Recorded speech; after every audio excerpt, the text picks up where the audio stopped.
We begin today's recording by acknowledging the traditional custodians of the land on which we are on. I am on Burrawang land. Where are you, Breeza? I am on the land of the Djadjarurrung people. We pay our respects to the elders past and present and extend that respect to our Aboriginal and Torres Strait Islander peoples who are tuning in today. And wherever you're listening to the potty today, make sure you know whose land you're on.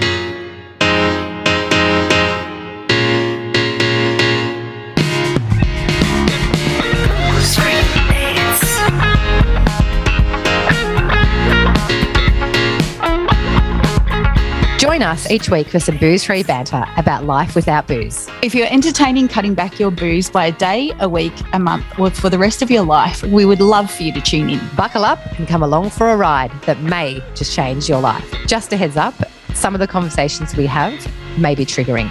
Reach out to your local support centre in Australia. That's Lifeline 131144. Should we crack a can, Meso? Let's crack a can, Breeza.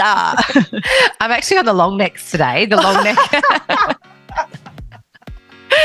The long neck Altina La Vie in a Rosé. It's because I'm out of cans.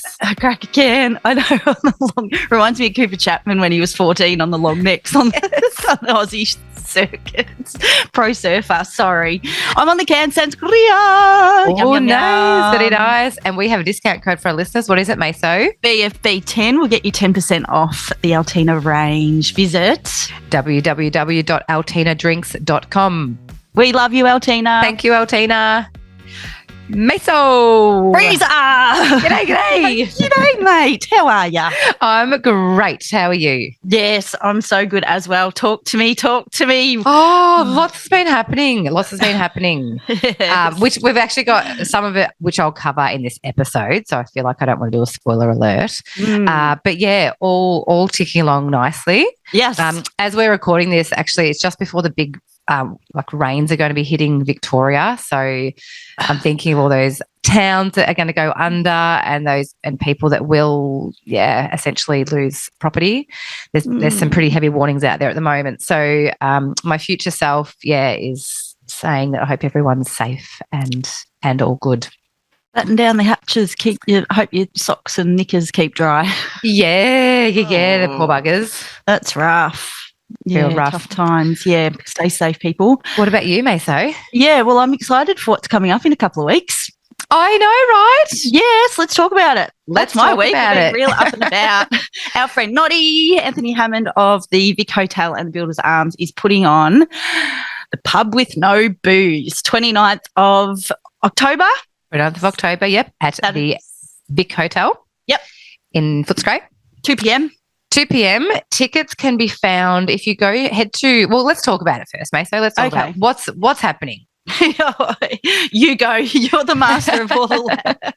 Basically, Anthony is clearing out all his booze off the shelf in the pub and is replacing it with non-alcoholic drinks. So he has got around, is it about 30, I think, non-alcoholic drink companies are coming for the event. So there's tastings, there's DJ, which is you know cool. who it is? Yeah, tell me. Lady Langers. Oh, he's a real Lady Langers. Yes.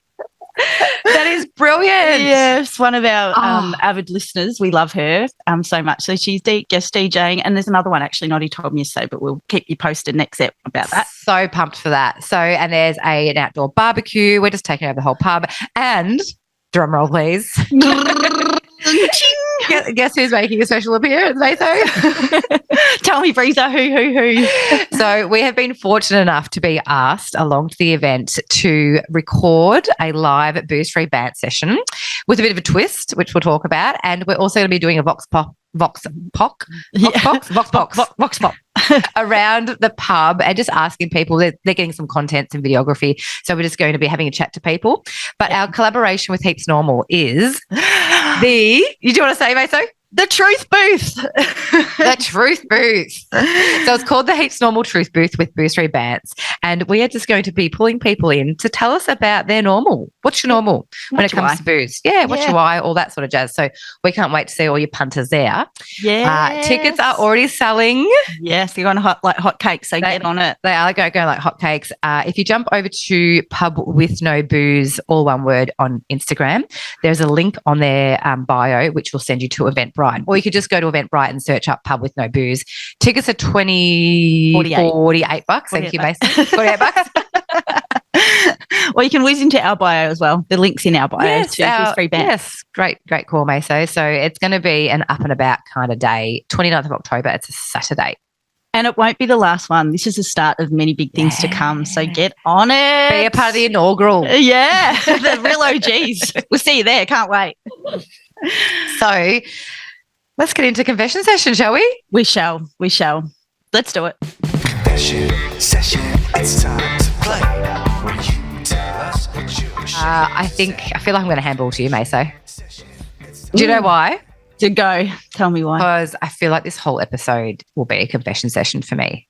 Okay. All right. So I'll get a little 5 minutes. I'll get a little. This is a bit hard though. All right. Buckled up? Yeah, buckled up. It's a bit heavy. So apologies if anyone is feeling a little bit triggered if someone's passed away recently. I had a colleague, a really good friend, pass away from melanoma recently, and I was going back on my messages with her, as you do, just to have a little reflect. And she had a birthday in Melbourne a few years ago, which she so kindly invited me to. I was so honoured to be invited to be part of that crew. But I had another event earlier on in the day, and at that event, I was just knocking back the rosés like an absolute animal. And given my dietary requirements, there wasn't really much I could eat. So I was just sort of like a little bird just pecking at birdseed. I pretty much had, a few sultanas and a few nuts. So by the time I got to my darling friend's birthday, I was hammered. And I had to leave that party early. I had to just red card myself because I was just too smashed, and I would have been home in bed by about, I don't know, I think it was still daylight, to be honest. Yeah. Because the first event started in the middle of the day, like, I don't know, midday or something. So, and I've looked at those messages, and there's a voice message that I've left her, and I can't even listen to it because I know I would have been drunk. And the messages between her and I was just me saying, oh, I'm so sorry, like I bailed out, like I was too drunk. And I'm just so full of regret that, like, alcohol ruined that time for me. I feel really, really sad about it. I feel really shit that I feel really, really shit about that alcohol came in between me and another lot of memories that could have been made with her. And she's one of us, Breeza.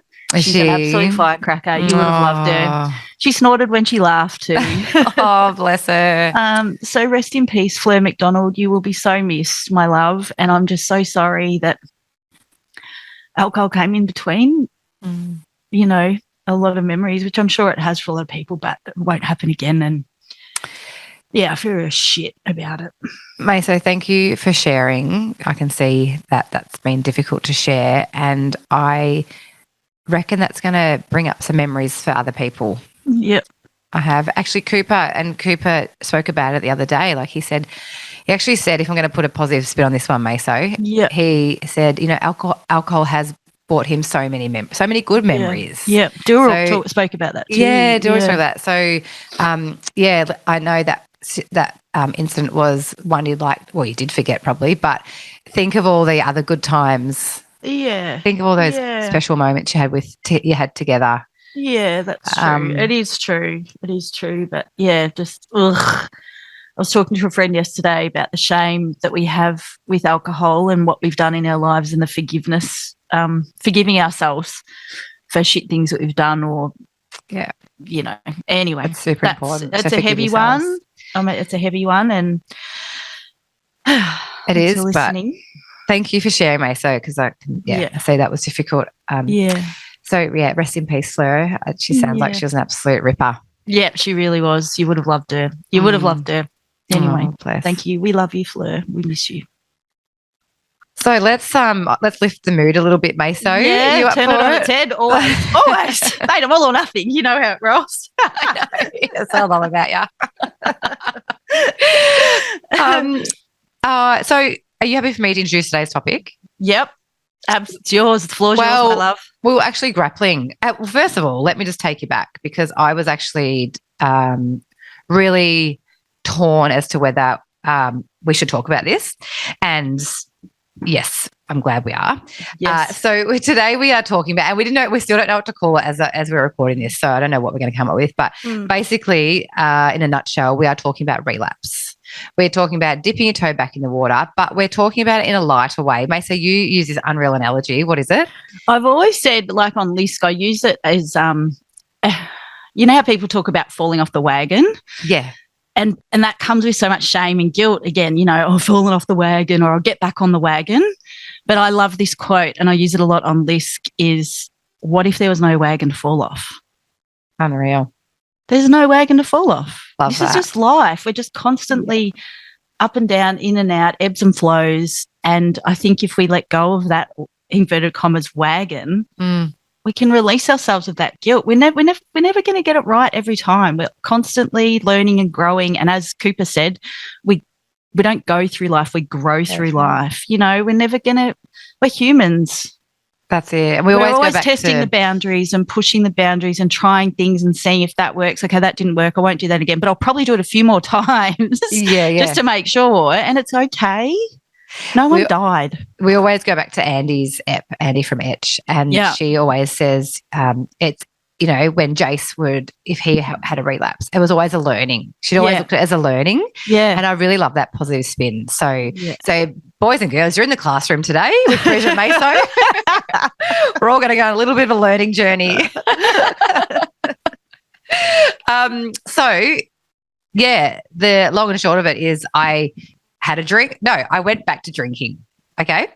There it is. There it is. Band-Aids off. Band-Aids off. So we are going to be talking about that today because, and again, I was like, after I drank, I was like, I don't know whether to tell Meso. Like, I don't know how she feel. And the only reason I thought that in my head, Meso, because I was putting myself in your shoes. Oh, yep. And I thought if Meso told me that she'd had a night on the piss, that would get me going, ooh, if Meso's done it, ooh. So that green light. And I don't think you felt like that because I did say to you, oh, Meso, I wasn't sure whether to tell you or not. And you were like, nah, mate. Nah, 100%. You said to me, does that make you want to drink? And I was like, hard no, not for a second. Didn't make me want to go, oh, Breeza can do it, I can do it. No way. And that made me reflect actually upon my why.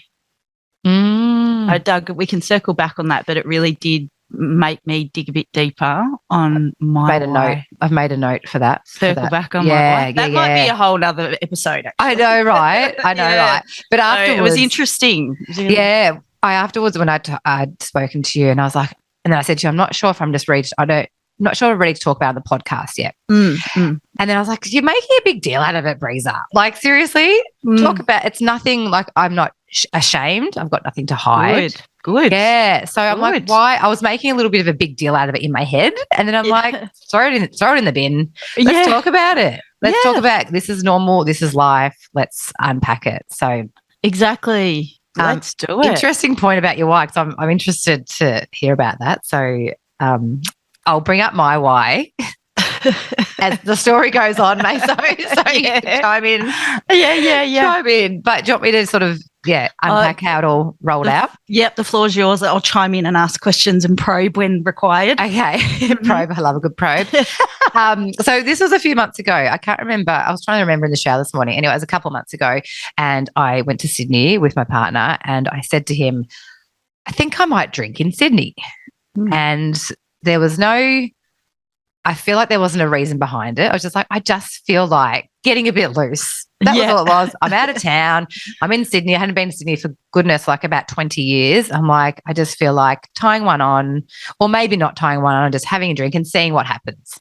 So we checked in the hotel and we got to the room, and he's like, he goes, I'd ordered a really nice bottle of French champagne for the room if you wanted it. Anyway, it wasn't there. I'm like, oh, that's a sign. That's a sign.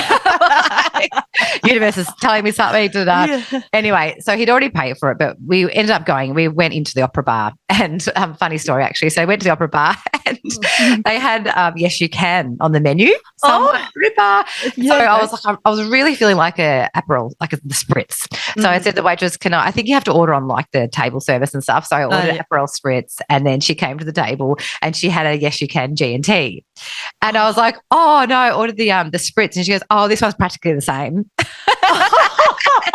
Did you go? Did you say, do you know who I am? No, right. Fuck. So I messaged Tyler from Yes You Can, said, mate, they need stock of spritz at the Opera Bar. And funnily enough, someone had, I think they reshared something, a post the other day from someone at the Opera Bar with the spritz. And so I messaged him going, well done, they got stock back.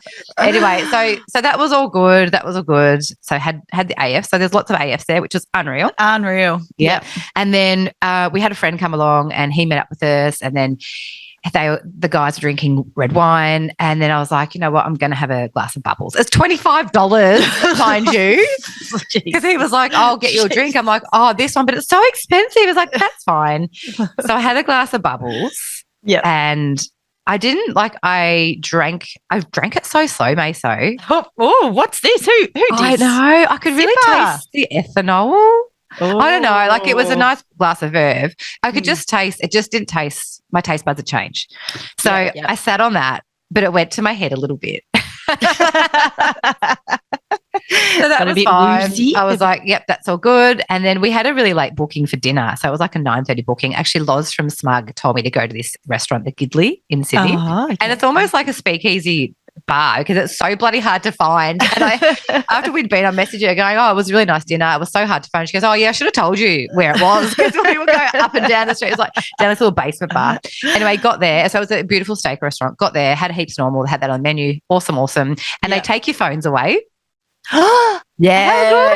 How good. So good. So that was cool. Lovely. So then we ordered steak. And the sommelier, he came around. Is that what I call him? Sommelier? Sure.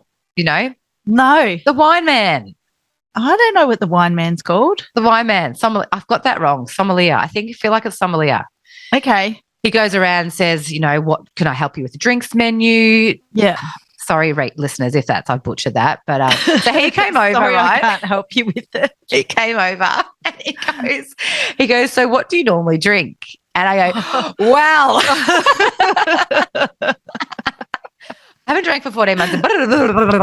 Anyway, he's like, okay. So anyway, I think he recommended a Pinot Noir or a Shiraz. I can't remember. See, that's how irrelevant it was.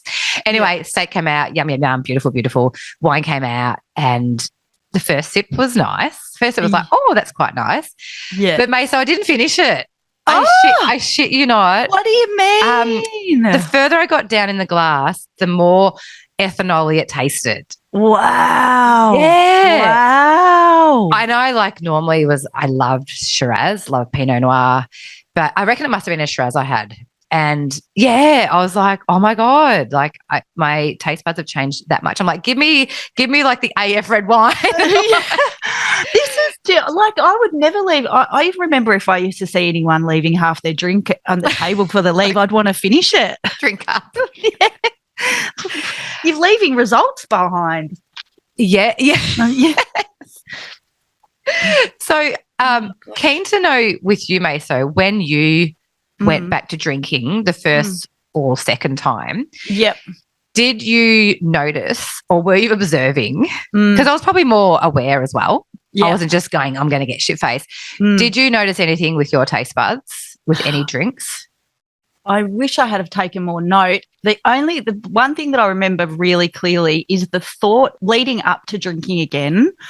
The thought of drinking alcohol made me feel like I was going to have a can of petrol or kerosene, or the thought of it was a really strong thought and smell and taste that I was imagining.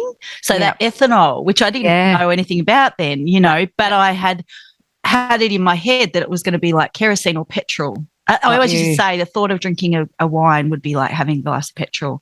Isn't that interesting? So maybe it was my sensories, because I would smell wine, or if, and it just had flipped it. Yeah. But I don't remember. I think when I first started drinking in both times, it was cider I had. Right. Yeah. A bit more. And loved it. Yeah, we'll get on to what I started loving. But anyway, that was all good. So the next day we went to this bougie restaurant, which I've been like drooling over this restaurant for probably 8 years on Instagram. And we got a booking at Catalina in Rosa Bay. So fancy. So fancy. We got all tizzed up and off we tootled on the ferry. How good. And so we got there, I think our booking was 2:30. And so by the time we got in, everyone was up and about. Like people have been having long lunches. It was a Friday, I reckon. Yes, it was Friday. Everyone was up and about. Anyway, so sat down. That was great. And actually we had quite a loud table next to us, and I just love people watching, and I'm like, I was just obsessed with these people. Anyway, the waitress came over, this lovely lady. She goes, these guys have nearly finished, so it'll be a bit quieter soon. And we're like, that's fine, like no worries. Anyway, so I had it was so funny on the menu, like there was like nice seafood, and one of them was it was like cod. And I always think of Murray cod, mate. So you'd be the same. I've got a picture in my head. I live just near Swan Hill where there's a big cod. And you would see like cod. Like wait, on the dating apps when I used to be on them, there'd be like blokes with like these big dirty Murray cods on their profile. Seeing them now a lot. Yes. So when I was asking, I was like to the waitress, what do you recommend? Like, what do you recommend? I like seafood. She goes, the cod. And I go, I can't go there. I can't go there. Anyway, so I think I had the barramundi, which was delicious. And I ordered a glass of Pinot Grigio. Again, pronunciation's probably up the creek. Yeah. And same thing happened, mate. So I had like the first sip was good. And then as I got more and more down, I'm like, ethanol. Yeah, wow. And I was really struggling to like it wasn't pleasant towards the end of it. So anyway, so it was interesting. And we're sitting there and like there was dolphins going past. It was such a cool experience. It was so cool. So then we tootled back to the hotel, had a bit of a nap, was full, had a bit of sleep, and then we're like, all right. And I wanted to go to, it was the oldest pub in Sydney at the Rocks. Yeah, so I said to my partner, I really want to get there. So I was like, right, we'll do it tonight. So anyway, we started getting ready, and he's like, well, I've got that bottle of champagne that I've already paid for. Let's see if they can bring it up. So I'm like, yep, that's cool. We can have a couple of glasses while we're getting ready. So I did that, and yeah, it was fun. The champagne was nice this time. I was like loving it. Yeah, so I had 2 glasses. Mm-hmm. And I was still like a bit nervous, mate. So I'm like, what's going to happen? Like, it's been so long since I've been drunk. Anyway, so had a couple of glasses and then went to this tiny little pub. I had just one guy playing. Oh, and it just, yeah. He had the guitar. It was a bit of a locals haunt as well. Okay. Yeah. Cool. So, and just before I tell how the night went, it was a typical night of Breeza drinking. Okay, so it's got all the bits in it. So anyway, we got there. I had the mid strength because I was like, I'm not going to go back to full strength beer. Not that I drank it anyway. So I was having some middies, and then we got chatting to these birds, of course. So chatting away to these birds. They were friends on a trip to Sydney. They were going to the Kiss concert. So next minute, I'm saying to Doc, we need to go to the Kiss concert. It's on tomorrow night. Let's do it. Da-da-da. That was the whole thing. Yeah. And then I got onto the Stone and Wood because I love Stone and Wood beer. So I remember having my first sip, and I was like, oh my God, it tastes so good. So this was probably like my 4th or 5th drink for the night. So Stone and Wood, and then we met. I think Doc started talking to this guy. I started talking to his wife, and next minute we're besties, right? We're best mates. She was a social smoker, so we're outside having darts, talking about our life stories. Best mates. So the 4 of us are like, we've made plans for the next day. We're going to go out to lunch with them the next day. They were like having a romantic weekend away from the children. And so they're like, come out for lunch. We've got like a 7-course degustation booked in Lavender Bay or somewhere. So best mates. Anyway, the pub shut. So then we tootle along the street. Next minute I hear, I think it was Metallica playing. It was a cover band, Metallica. So boom, we're on the dance floor. It's like, fully just loving it. And then I probably had 2 more drinks there. So I didn't have a lot to drink, like in the scheme of things. I didn't have a lot, but I was pissed. So then that joint shut, and then we're on the streets, and then this woman, this like more mature age woman was there. She was sort of loitering with her much younger partner. So I'm like, oh, they've got a story to tell. So next thing I beeline over to there, having darts with her, chatting about life. And I can tell you now that boy would not have known what he was in for that night. She was a woman on a mission. So then it starts like I remember the whole night, Meso. I remember everything, which is great. And but then Breeza needs to go to the toilet. Nothing's open. So me and my best friend, who I've known for 5 seconds, go up and get a little alleyway. I squat. Got the squat. He keeps guard.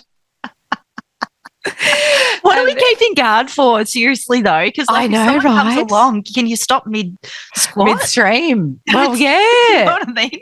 I know, it's a funny right? thing how we have the guard. Stay guard, stay guard. Are we going to stop them or stop the midstream? Which one? Never experienced it. I mean, I just whip up my knickers, I suppose. And anyway, so then there was a nightclub, and I was itching to go to this nightclub, but there was quite young people sort of coming out of the nightclub. And so then I'm there talking to these young people because they're vaping, and I'm like, oh, look, it's so bad for your health. Get on the darts if you want to smoke. And then this beautiful girl, like she's only 20, and she had this like really nice outfit on, and she had like sort of a jacket open and matching bra. So I'm kind of a partner, look at her outfit. Like, I'm like, how good does it look? I'm making him look at her bra, like, and like the coordination of it. And he's like, that's great, Breeza. Like, yep, awesome. And I'm like, but look at it. Like, how good is it? Anyway, and then this couple said that they said, come back to the hotel, we've got booze there. And I'm like, and I said no. Oh, wow. I know. I'm like, who am I? Oh, yeah. What do you mean? So the night ended there. Anyway, the next morning, woke up. So I had a late night. It was like 3:30 or something. Yeah. Woke up and peeled my eyes open. I was like, I actually feel okay. I don't feel too bad. And then I went to the toilet, looked in the mirror. I'm like, holy shit balls. Which brings me to my why that has now changed. I looked like, do you know who I look like, Meso? And I don't know if you'll know this person. And some of our overseas listeners won't know. But in Australia, we have like the cigarette packets, and they have people on them that have obviously smoked for a long time, or they've had, an operation because of their cigarette smoking. There's a woman on there. Oh, have you seen the woman? I don't know the dart. Oh, she no. looks really haggard and real washed up. That was me. Oh no! My massive bags, instant bags under my eyes, and I'd look and just look so washed up, Meso. I was like, so now I'm like purely not drinking because of vanity. Yeah. Fresh AF. Yeah. So tell me, you said before your why had changed, which mine has too. No, actually it was why I reflected on why I drank in the first place. Oh. Because when you said to me, does this make you want to drink? Because that made you want to get on it. I'm like, no, God, no, not at all. Not for a second. And then we got off the phone and I started to think about why it was such a hard no. Like, yeah. And then I reflected on why I actually drank in the first place. And that's a whole another thing that's pretty heavy and deep. And we should connect on that, shouldn't we? Yeah, maybe. Why we did drink. Yeah, why we did drink and why. Because I know we've dropped in there, binge drinking and grey area, and we've used it as a crutch and all those sort of things. And I do actually feel really shit sometimes that I've always had to preface that I'm not an alcoholic. And I don't know why I do that. And I feel that's really offensive to alcoholics that I have to just preface that. But not only you, other people we've had on have said the same thing as well. Yeah, I think it's just unfortunately a stigma. Yeah. Isn't it? Because I feel like people listening going, are they alcoholics? Yeah. Do you know what I mean? Yeah. So because I think you could say, alcohol was causing me problems. Yeah, I think 100%. 100%. It was definitely it was very prevalent in my life and toxic and destructive, really, really destructive, caused an incredible amount of pain, but used it to numb that pain. We've spoken about that Band-Aid. Yeah, so, that vicious cycle, isn't it? Yeah. And it's not until you're out of it that you can reflect on it and went, oh, that's why, because of stuff that you'd suppressed for so long that is really traumatic. And awful that you haven't wanted to admit to the world, and I won't talk about it on the pod, but and it just makes you go, wow, geez, I'm glad I'm not doing that anymore. Yeah, because it's the easy option, isn't it? It's the easy option, douse it, numb it. Yeah. So I looked at myself in the mirror and went, wow, just real washed up. So we started moving around 11 o'clock that morning. So missed the whole morning. The only silver lining was when we stepped out of the hotel, it was pouring with rain. Yeah. And we said to the beautiful, what do I call them? The door concierge. Yeah, concierge. I was like, oh, has it been raining all morning? She's like, yeah. And I'm like, oh, sweet, we haven't missed anything. And literally when we stepped out to jump on the train or whatever we were on. Monorail? Yeah. Well, no, it's no longer. The monorail's no longer there. Yeah, gone. Okay. So, it stopped raining. Oh, anyway, so that was all fine. That day, guess how many steps I did, Beso? How many steps? Did you punish yourself?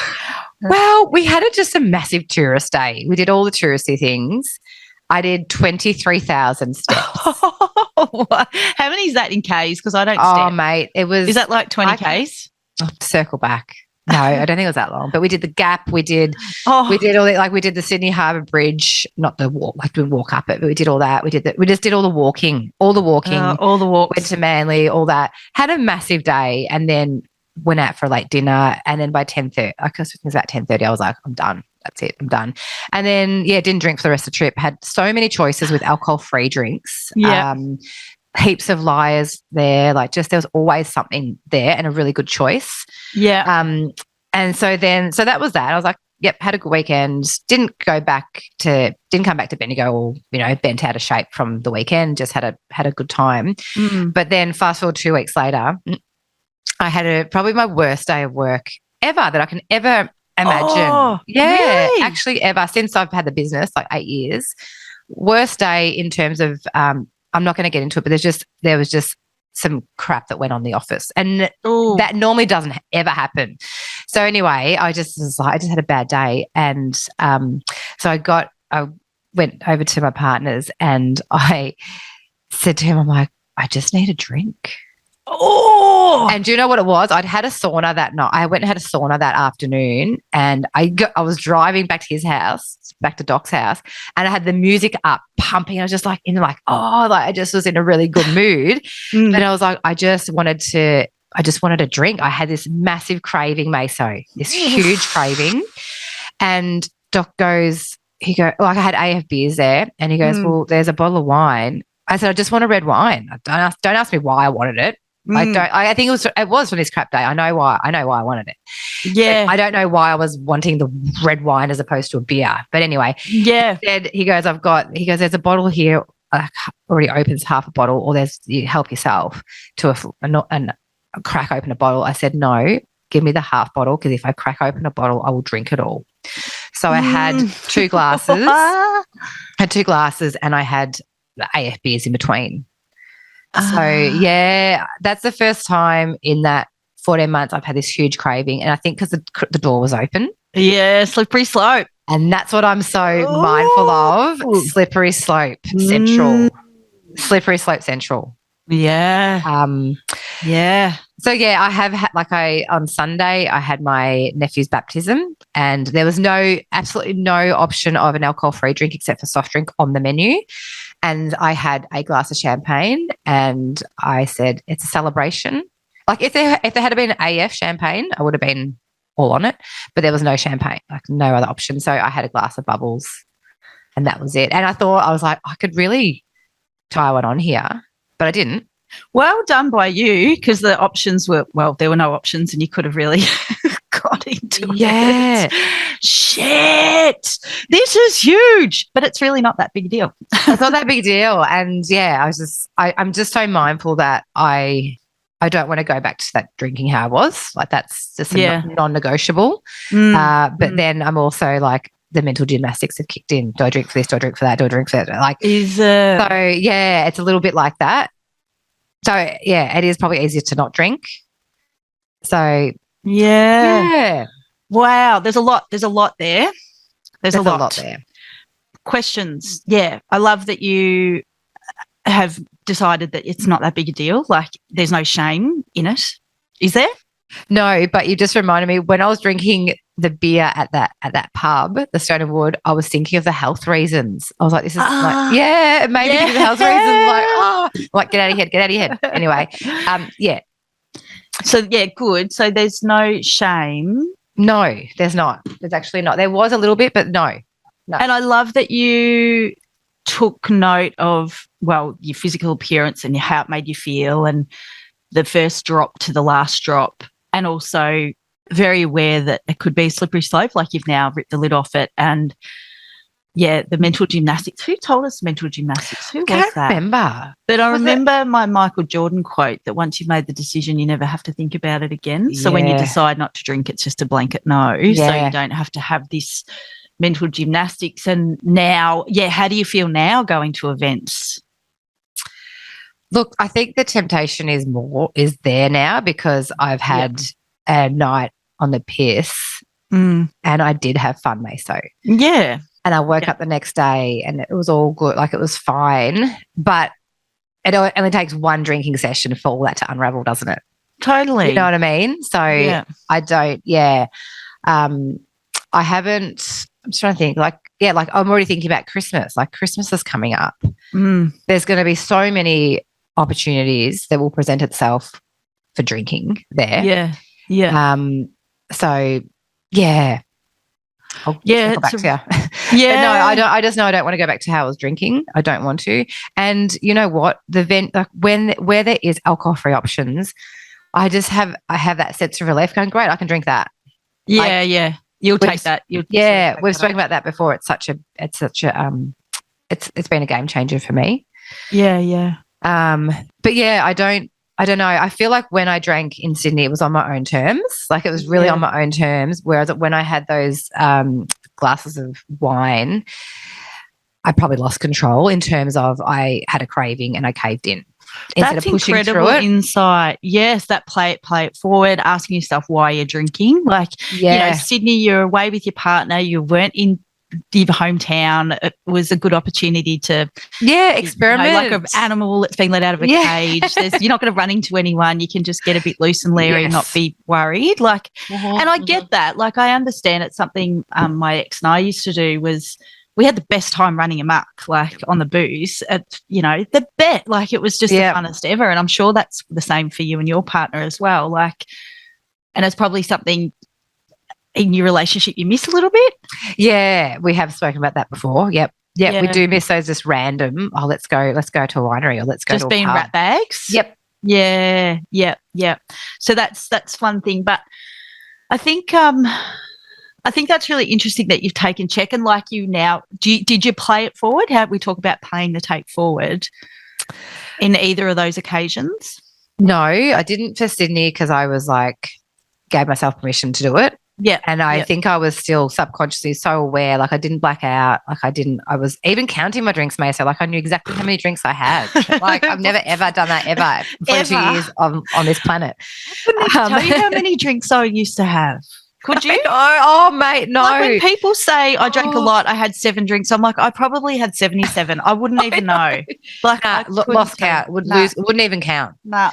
But when I had the wine, I had those beers there as as a vice, those AF beers there. Yeah. So I'd have, a bit of wine and I'd scull a beer, scull an AF beer. Yeah, right. Yeah, because I just, I just needed that sort of wedge. There you go. I've had a wedge drink, mate. Thanks heaps normal. Yeah, that's what Johnny talks about, isn't it? Handsome Johnny. That wedge drink. That was like my savior that night, because otherwise I would have been like, I've had 2 glasses of wine, I'm thirsty, I need more. And I would have cracked open a bottle. So having that as a wedge drink, how awesome is that? And everyone can do that. Like everyone who's drink, no matter how much or little you drink, you can use alcohol-free drinks as that wedge drink. 100%. And you go, mate. No, I just think that's really important, and what we need to, what we bang on about ultimately is inclusion, like bring it all together.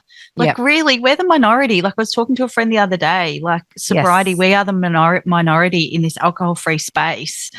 Lots of people can moderate. Lots of people can dip in and out of drinking. 100%. You know what I mean? And I think it's just we're bridging the gap between drinkers and non-drinkers and them and us. Yeah, totally. And, and I think this story of yours is really important, but even more important, don't pin your sobriety on what Breeza's done. Jill Stark spoke about it in her book, and when she got all that hate. She got heaps of hate. They were filthy at her because she drank again. Yeah. Don't pin your sobriety on somebody else's decision. Be really clear about your why, and you felt like that too. I think your sort of ears pricked up when Donnie had a drink at New Year's, and you kind of gave you permission. That's why you were worried. You telling me thought that it would give me permission, but be really firm with your why. It doesn't give you permission to rip the lid off it or go and have a drink. Assess the situation before you think about drinking again, and, get that support around you again. I mean, it's not like we've said, it's not the end of the world, but be really clear about your why, yeah? And I suppose when you said before, May, so did you play the tape forward, there has been in recent times, obviously, every weekend is an opportunity to drink. That's like there's always something on. And I was out camping last weekend and everyone was drinking, and I was like, oh, I could drink, but how's that going to affect the kids the next day? Wow. My parenting. And I was like, not worth it. So that is always in the back of my head, is how my actions going to affect my parenting, which is ultimately going to affect my kids. Yeah. So I guess I had been playing that tape forward. Yeah. So not wanting to, even when the kids aren't around, me drinking is still going to impact them if I'm rubbish, or haven't done the groceries because I'm too hungover, or all that sort of stuff. Yeah, we're ordering Macca's. Yes. Nugs. Yeah, they'd be loving that. So I have dipped my toe back, and I'm not doing my head in about it. And I suppose through all this education, actually, I wanted to go back and read Alcohol Explained again. I was like, you know what? I need to have another check-in. Yes. Just keep checking in. Just keep reminding myself of myself. Both yourselves. I've lost brain cells, mate. But also not doing my head in, not beating myself up. If I did have one drink, if I did start moderating, I don't know, like I still don't trust myself to moderate. Yeah, that's interesting. Yeah. Love that. I know that. I just know that I'd be like 1, 2, giddy up. Like, if I said to myself, I'm just going to be a moderator now, I just know that would definitely spiral out. It would definitely go back. I love that you know that. And I'm not going to lie that I thought the same thing too. I thought, I wonder what that would look like. I'd love to be able to just have a few drinks. And for you, mate, yeah. What's your thoughts on that? Well, look, I've tried it. Like this whole relapse, falling off the wagon, there's no wagon to fall off, dipping your toe back in. Like it's 10 years I've done it. I've had, so I've been exactly where you've been. So but I wasn't educated. Can you remember why you went back to drinking both times? Can you remember? I was dating. I remember you're dating, yes. And I just wanted to just get the moment. There was no particular reason why we were just. What about the first time? The first time was with the same guy. So so there was a music festival, street festival. And I remember the bar we were at, and the conversation came up about me drinking, and I agonized. I still remember it, and the second time as well. And I thought, do I really want to do this? I'm not sure. And just I remember walking around the bar going, not sure it's a good idea, but well, fuck it. Yeah. And then that was the end of that. We ended up having the best night ever. Ended up at 161. We're on the bag. Like it was just, it was just the best time. Wouldn't change a thing, but it was just it started that then. Yeah. And it came back with vengeance. I told you how, and then the second time, during lockdown, we were off it for, I don't know, however many months, and it was unreal. Like it was so, so good. And then we went to, on a boat, date day and on a boat, and we thought, should we just have some drinks? Was he offered as well? Yeah, he was offered as well. Question was raised. Best time ever, pretty much. Sobriety was the best in our relationship during that time. And I remember being at Flinders Street Station in the bottle shop, and we we said, oh, should we? May as well. We could just have some, and did deals. I was walking around that BWS for like probably 20 minutes, agonising whether to get drinks or not, and not really sure what to do. Do we get a light drink? What do we like? It was a real tug of war. Yes, and I just, because my gut was telling me this is not a good idea, but I wanted to not be a party pooper and ruin the moment. Had there been alcohol-free drinks at that time, I probably would have gone for that. Like if this happened again now, I'd probably take the alcohol-free drinks, because you're still getting that being part of something. You still have some pretty drink to have and be that ceremony, but you're not going to, it's not going to just go to shit. Like, I don't know. We probably would have ended up in a fight that night anyway. You know what I mean? Like stormed off blind. I can't remember. But, you know, like I do remember both occasions agonising over it. And so what about now, Meso, hypothetically speaking? Yeah. When you meet someone and do date night, or say you're in a relationship with someone and they ask that question. Like, funny, it's probably going to come up. Like, have you? Well, there's a few things that we can unpack there. Like, obviously I've thought about it, and like, I think it's just a hard no. Yeah. I'm terrified of that, how destructive alcohol was in my life. I don't want that to ever impede on a future relationship. It's toxic, it's putrid. And it's hard because I can't tar somebody else with that alcohol brush either. Do you know what I mean? Like and it's even this conversation, it's noisy, just hard no, and you don't worry about it. And then essentially that's probably going to draw you to someone that isn't a massive boozer.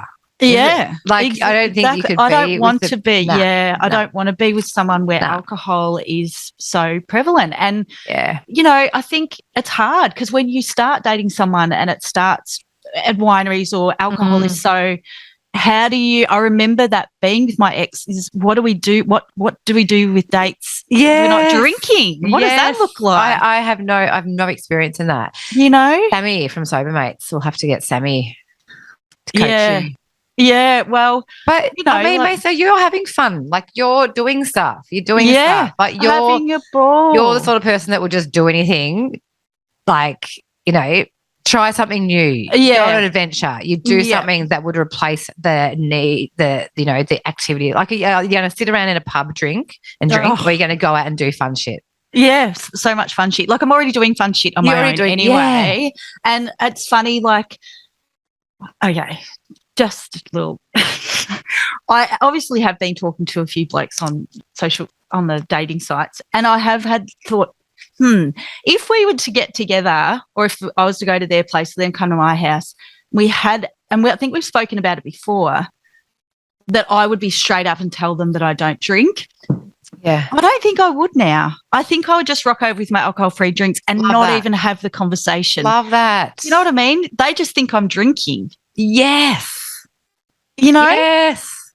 And they're having their drinks, I'm having mine. You don't even need to have the conversation because people wig out. Yeah. And I think we've had this conversation before, like when you are around drunk people to a certain level, you do sort of get to their level. Like if they're being a bit silly and you're sober, you get a bit silly with them. And then if they go that next level, like catcher. But you still get that silliness. Yeah. But I think I'm at that point now, like I just don't want to be around real drunk and boozy people. Like I was talking to a friend the other day and she's, you know, jumped a little bit on the sober train too. And she's reflecting on her behaviour and her drinking, and she was at a bar the other night and was looking at people in the demise and just goes, oh, like it's such a turn off. It's rank. And it was us. It was us.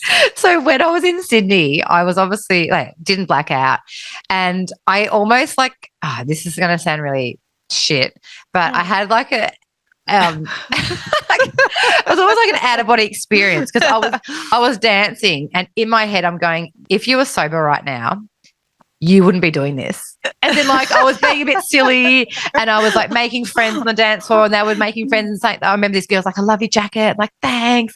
And all Do you want this. to wear it? Yeah. So good on. Like I'd still be dancing, but it would have been a different vibe. You know what I mean? So I was like, okay, don't be I didn't do the slut drop dance. That was like quite a signature move for Breeza on the D floor when I was pissed. And I was like in my head, don't do the slut drop. Don't do the slut drop. Like, no need to do it right now. You were just doing a nice little two-step. Well, I had a dress on and, there would have been flashing of the gash, but I would have normally done that. Don't care. But I was like, no, you can just, do a bit of a twerk. No need to do the slut drop. So I was aware. It's a new thing. Oh, my God, I love it. We're taking check. So, that's. Do people take check before? Are we the only ones that didn't take check? Well, if they did, come at us, people. Like, tell us, did you take check? Because shit, no. No, I didn't. I thought we were good to go. Oh. There was nothing, nada. Nah. Oh, mate. But so how do we feel? I think the other thing too, I don't know how you feel like with the potty, with this wagon, not wagon. How do you feel about that with the potty? I mean, it feels like we've got this social responsibility with these role models too, but it's really important to bring it back to it's your why. Can I just say before I answer, I've just looked at myself on the screen and I really blend into the wall with this jumper I'm wearing. It's like you've just got a collar. The green screen. I have to remember not to wear this. Like it's like a cream jumper and I blended with my walls and everything around me. That's a pisser. Look, I how do I feel about booze? Like definitely my why has definitely definitely changed a little bit. Obviously my why was to be a better mum from the get-go and it has changed a little bit for my vanity reasons because, mate, those bags were packed for bloody overseas travel. Seriously, mate. And even just like because, again, I was drinking, so I'm just like loving the darts. And the next day I was like, oh, just ashtray mouth. So that wasn't pleasant. And then ate some shitty food and all that sort of stuff. So I think from even a health perspective, like it's my why has changed. I've really, after listening to Cooper and Ray have Epps already dropped? Yeah, his Ep would have already dropped, I think. Can't remember. But both of them, they were really, like they said, there is a place for alcohol in celebration, in, whatever it is. And I really, especially when Ray said it, he's like, I'm happy for people to have a drink. He goes, I don't care that people drink. He's like, whatever. Some people take it too far, but there's no harm in having a drink for a celebration. And it's so ingrained. And I was like, yeah, like there is, and I've never thought, poo-poo alcohol. We've never been about that. No. But I suppose it's, my biggest thing is I'm scared that if I went back to having a celebration drink, it would turn into a celebration bottle. Yeah. So that's what I'm really mindful of, and I keep checking with myself. So I'm like, do I want to keep doing that? Check in, blah, blah, or just want nothing? So anyway. Is it a daily constant thing? Not a daily, no desire to drink midweek.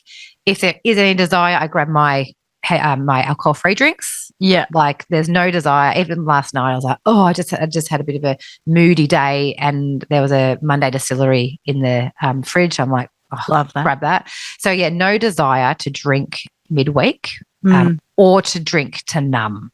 Yeah, good. No Band-Aid. Yeah. Yeah, good. Yeah. Interesting. I think. Well, no, put it this way. No need to wipe myself out.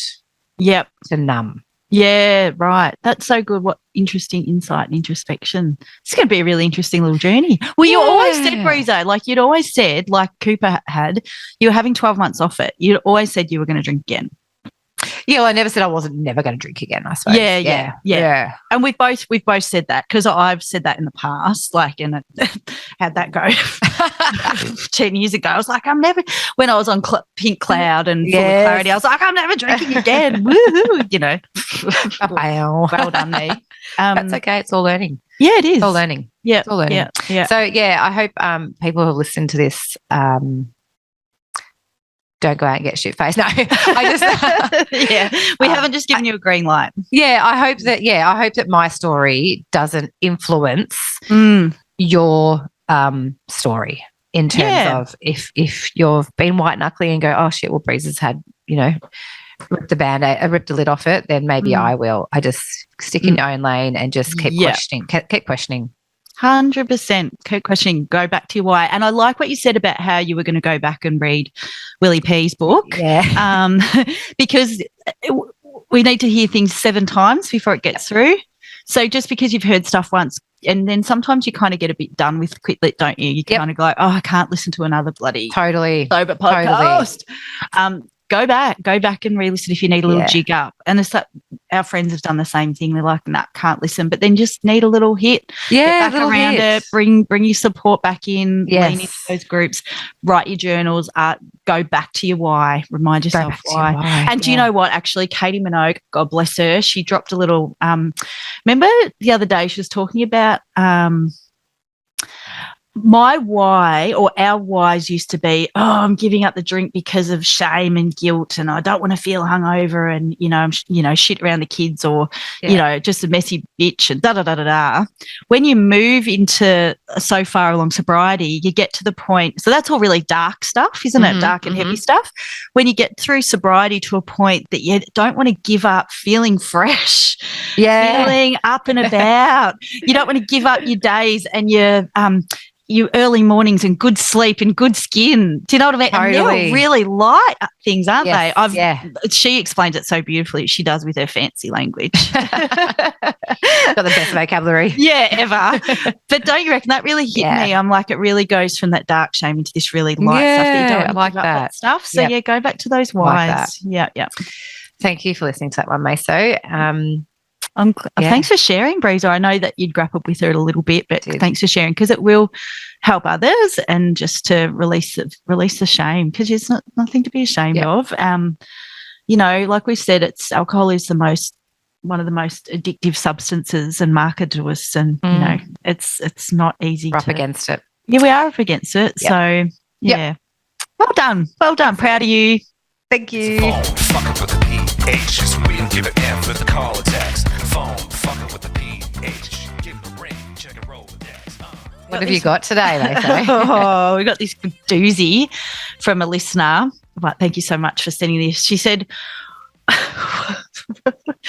while my ex-boyfriend was sleeping, we were obviously still sleeping with each other, she says, I went through his phone, and in his DMs, he'd like some random girl's stories. So I unfollowed her on his phone.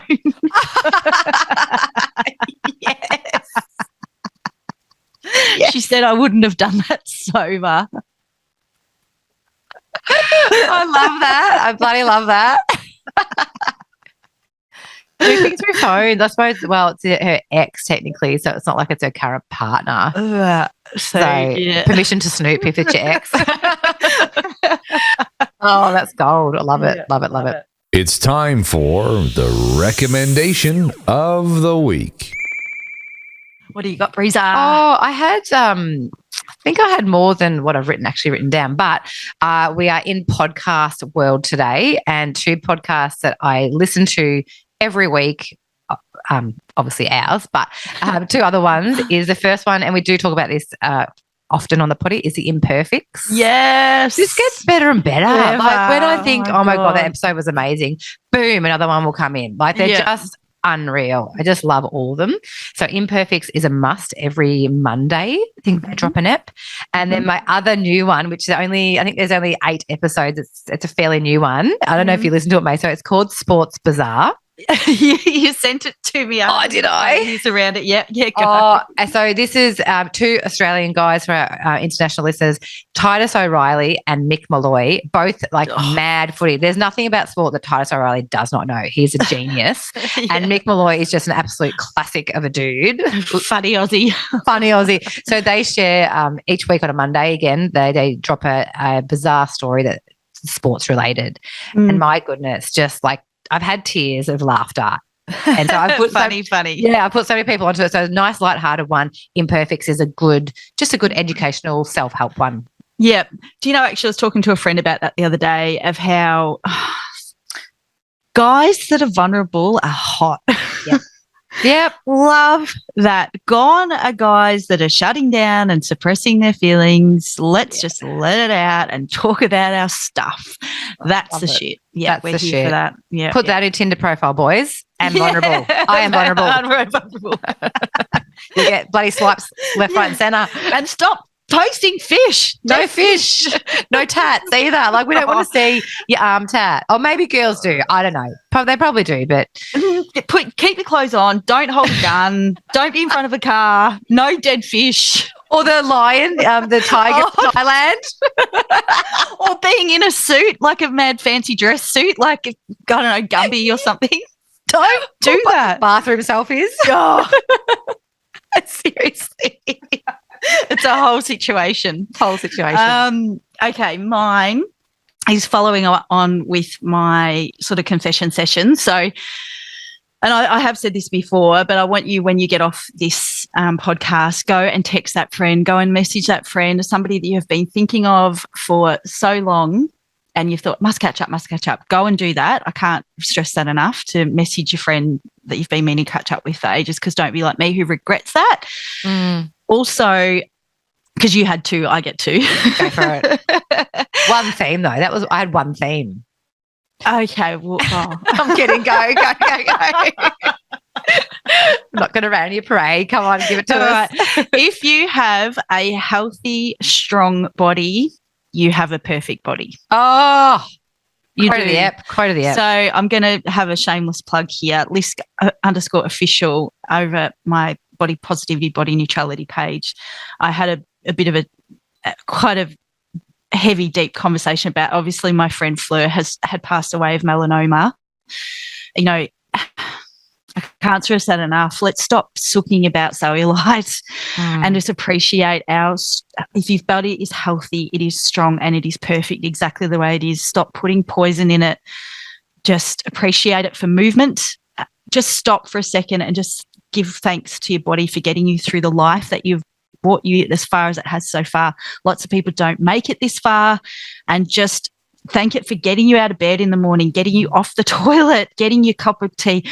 Thank it for wrapping your arms around loved ones and just carrying you through life. Like, it is your best friend. It's the most loyal thing. It's the only thing that's the most permanent thing in your life, and it's time to make friends with it. Your body is an incredible machine, and we spend so much time punishing it for what it doesn't look like, and it's meant to just be this. It's extraordinary. So just thank your body. Appreciate it. That's all. Well said, Meso. Very well said. Love you. Bye. Well, that's our app.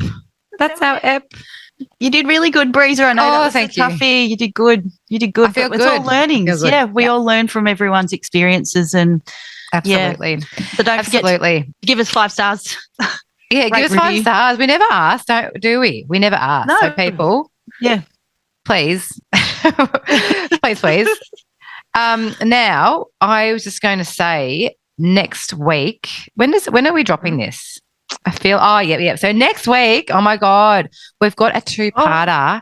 We've got a 2-parter with Fiona O'Loughlin. Oh my God, I just got goosebumps. Oh, and well done to Meso for getting her on. I know you did a lot of background work there. And it's just a must listen. It's a must listen. It's, you'll laugh, you'll cry. Anyway, we don't want to spoil it all, but it's a 2-parter because we had such an amazing chat with Fiona. And she's so funny.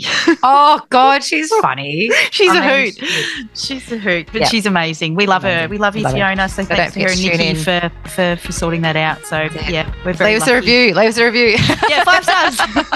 Thanks, E-Dog. Love you guys. E-Dog. Bye, guys. Thanks for tuning in. See ya.